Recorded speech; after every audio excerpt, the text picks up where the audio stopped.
sebelum kita keluar dari perusahaan di tempat saya bekerja, saya terutama menyiapkan mental anak-anak saya, keluarga saya dulu.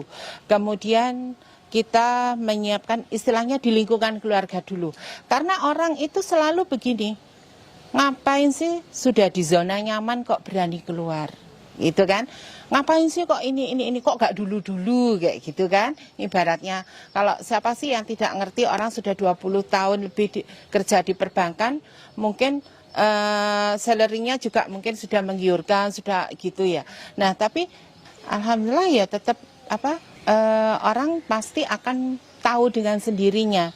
Jadi kita ketawa aja kalau ada orang yang meremehkan kita, ada yang negatif thinking kepada kita, itu kita terima aja.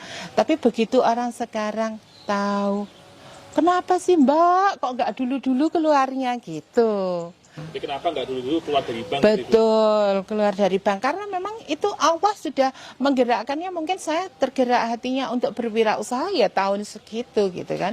Cuma pada saat orang melihat customer kita apa gitu. Assalamualaikum warahmatullahi wabarakatuh. Perkenalkan, saya Ida Yudo. Saya seorang wirausaha yang bergerak di bidang olahan keripik buah. Buah ini kita olah berdasarkan saat musim panen raya. Jadi kalau buah di sini itu kan musiman, sehingga kita mengolahnya sesuai dengan saat musim raya. Seperti saat ini musim rambutan, kita bikin rambutan. Musim nangka, kita bikin nangka. Musim mangga, kita juga bikin keripik mangga. Tapi yang tidak musiman, misalkan kayak pisang. Jadi masih bisalah produksi dengan kapasitas yang tidak terlalu banyak, itu masih bisa. Ini jenis apa ini, Pak? Ini jenis rojo, raja. Jadi ini pisang raja. Pisang kepok bisa, semua bisa dibuat keripik itu. Jadi proses pertamanya tadi kita sudah sortir buah yang sudah masak. Sudah masak, kemudian kita kupas. Setelah dikupas, kita slice. Kita slice itu kadang kan buahnya ada bijinya ya Mas ya. Itu kita buang yang ada bijinya. Setelah di-cutting, dipotong-potong, kita akan cuci bersih. Cuci Mbak. Pakai air mengalir ya? Ya, air mengalir. An-nadzafatu minal iman. Kemudian kita masukkan freezer. Kita bekukan minimal 12 jam. Modalnya itu modal nekat awalnya. Jadi sebenarnya saya memulai usaha ini adalah karena ada latar belakang yang bagi orang mungkin seorang pekerja itu mungkin pernah merasakan bosan gitu ya. Jadi ada uang sekian kita belikan, investasikan sekian apa gitu. Jadi enggak banyak, kita belikan apa sih yang memang urgent untuk investasi apa.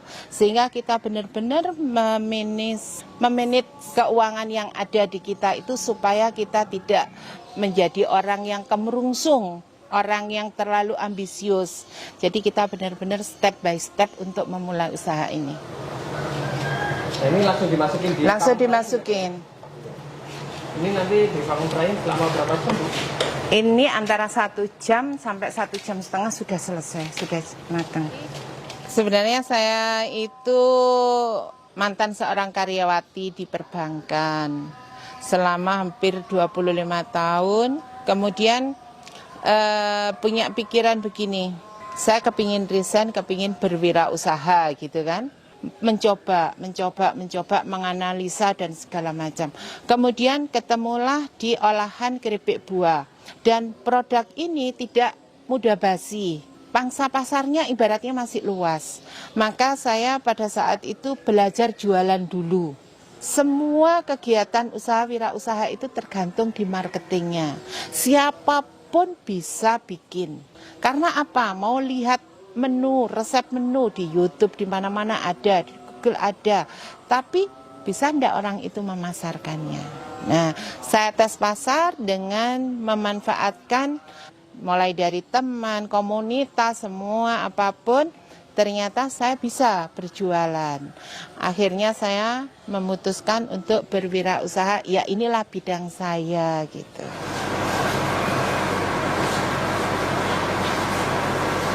Sebelum kita keluar dari perusahaan di tempat saya bekerja, saya terutama menyiapkan mental anak-anak saya, keluarga saya dulu. Kemudian kita menyiapkan istilahnya di lingkungan keluarga dulu. Karena orang itu selalu begini, ngapain sih sudah di zona nyaman kok berani keluar? Gitu kan, ngapain sih kok ini kok gak dulu-dulu kayak gitu kan. Ibaratnya kalau siapa sih yang tidak ngerti, orang sudah 20 tahun lebih kerja di perbankan, mungkin salary-nya juga mungkin sudah menggiurkan, sudah gitu ya. Nah tapi karena kita itu tadi semua harus menyiapkan mental, istilahnya welcome to the jungle. Nikmatilah prosesnya, jangan menikmati hasilnya.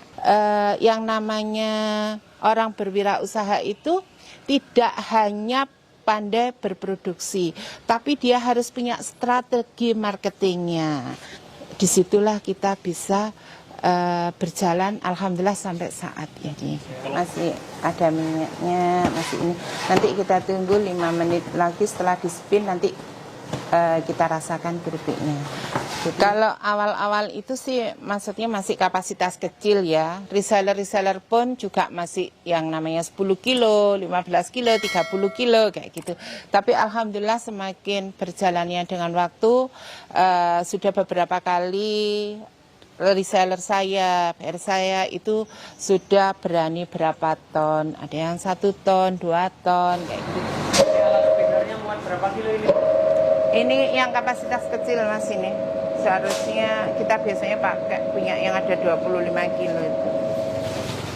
Ibu tadi kan kita udah belajar Ibu ya, lihat cara prosesnya pembuatan, resepnya seperti apa. Ibu nggak takut nih Bu ada pesaing baru nanti yang menyakiti usahanya Ibu? Waduh, kalau kita punya pikiran seperti itu, ketakutan kayak apa, kita nggak percaya dengan Allah dong. Semakin kita menebarkan ilmu, semakin banyak orang yang berwirausaha dengan yang sama dengan kita, berilmu dengan kita. Siapa tahu nanti ilmu itu yang membantu kita di akhirat. Kalau ilmu itu berguna. Jadi tidak pernah kita merasa ada saingan, ada apa, nggak pernah. Iya. Prinsip hidup saya adalah menjaga kejujuran, kemudian jangan mempersulit orang, memberilah kemudahan pada orang, insya Allah kita pun akan diberi kemudahan oleh Allah.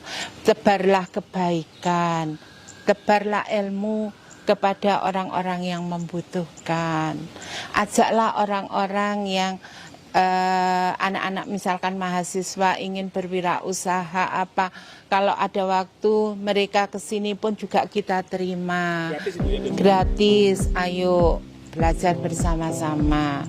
Karena apa, yang insya Allah kekal itu nanti ilmu yang bermanfaat. Kita pun nanti berpulang juga tidak membawa apa-apa. Kalau usaha seperti ini Bu, penerapan ilmu sedekah itu penting dong? Sedekah wajib. Karena apa? Kalau kita tidak menyisihkan hak mereka, insya Allah tidak akan mendapatkan keberkahan. Karena apa? Kita berkali-kali mengalaminya. Pada saat pandemi, siapa sih yang tidak merasakan dengan imbas dari pandemi? Pasar sepi sekali. Kemudian ingat, mungkin bulan ini kita belum mengeluarkan atau apa, namanya pasar sepi, kadang kan kita mikir apa yang di ini, tapi alhamdulillah kita masih ingat gitu lah. Pada saat kita mengantarkan belum sampai rumah, Allah itu sudah menggerakkan seorang nggak tahu distributor atau reseller atau apa, telepon ke saya itu langsung order keripik itu di luar kemampuan kita. Jadi yakinlah dengan apa yang engkau keluarkan, pasti insya Allah akan mengembalikan apa yang kamu berikan, bahkan melebihi berlipat-lipat. Jadi jangan pelit.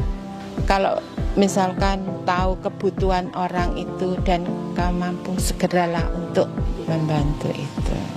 Kita mensyukuri semua ini loh bukan milik kita. Semua ini hanya titipan. Yang intinya berbuat baiklah. Itu aja. Insya Allah semua akan berkah. Tidak perlu kemerungsung. Tidak perlu misalkan temannya beli mobil baru, kita harus beli, enggak. Temennya beli ini enggak. Jadi sepanjang kita berwirausaha sekian tahun bisa dilihat apa sih yang kami miliki, apa yang kami dapatkan. Tapi kalau kita bisa berbagi bersama, insya Allah itu suatu keberkahan.